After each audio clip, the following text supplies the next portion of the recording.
Hmm.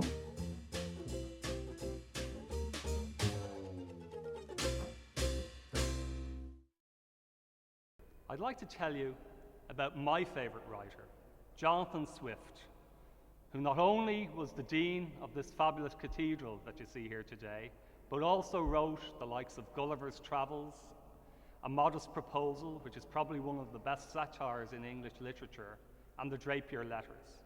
But something that we don't know a lot about was his love life, even though he was a man of the cloth. Although born in Dublin in 1667, he spent a lot of his early life in London. And while he was there, he first met Esther Johnston at Moor Park, where she was the fatherless daughter of a member of the household.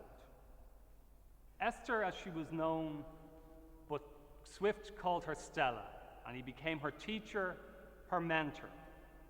And really, for the rest of her life and most of his life, they were constant companions together.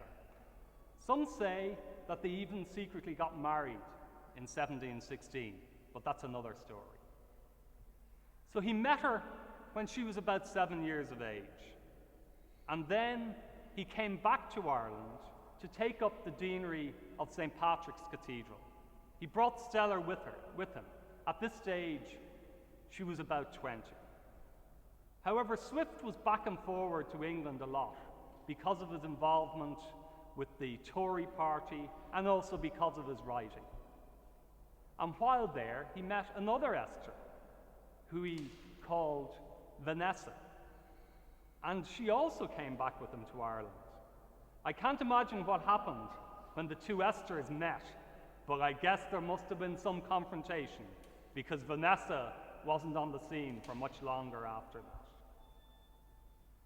Swift really is a person who, although he wrote most of his works in the 1700s, they're still very relevant to this day.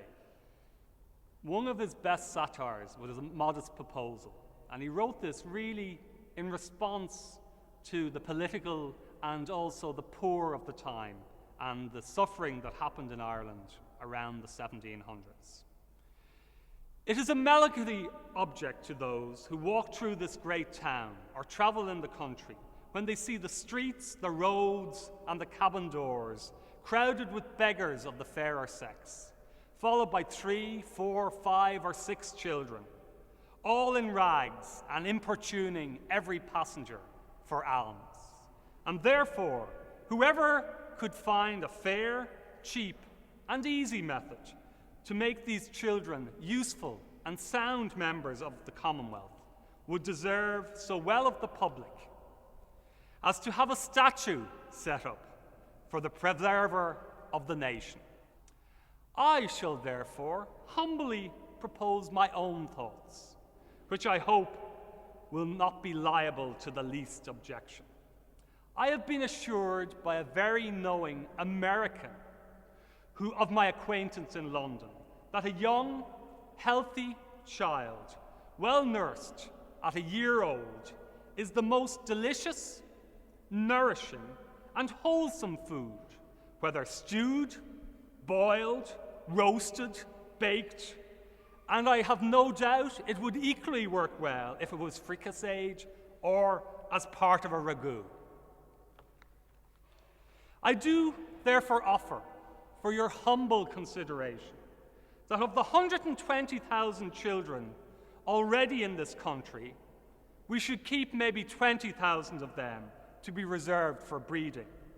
The remaining 100,000 or so, at a year old, be offered for sale to persons of quality and fortune throughout the kingdom, always advising the mother to let them suck plentifully in the last month, so as to render them plump and fat and good for table. A child would make 2 dishes of entertainment for friends, and when the family dines alone, the fore and the hind quarter would make a very reasonable dish, and seasoned with a little pepper or salt, would be very good, boiled on the 4th day, especially in winter time.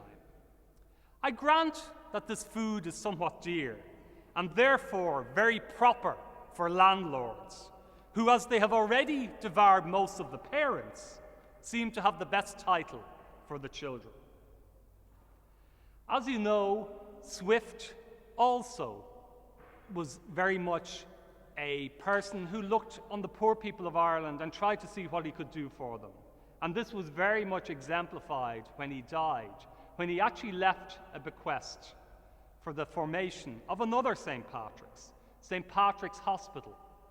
St. Patrick's Hospital was set up with a bequest that came from Swift, and he actually wrote about it in a verse that really predicted his own death.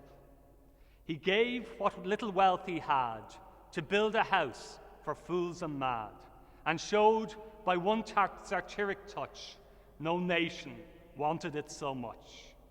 That kingdom he has left his debtor, I wish it soon may have a better. It's clear that Swift had a devotion to Esther, or Stella as he called her.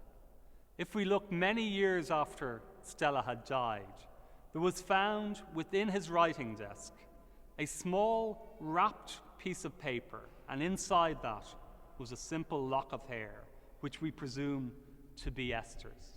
We also know that many letters were left, and it's unclear from the tone of these letters exactly what their relationship was. But it's certainly true that Swift was devastated when she died.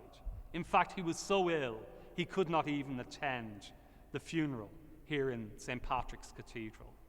When Swift himself died, one of the things that he specified in his will was that he be laid beside Esther here in St. Patrick's Cathedral. So therefore, whereas we don't know in life whether they lay together, certainly in death, they are the eternal partners.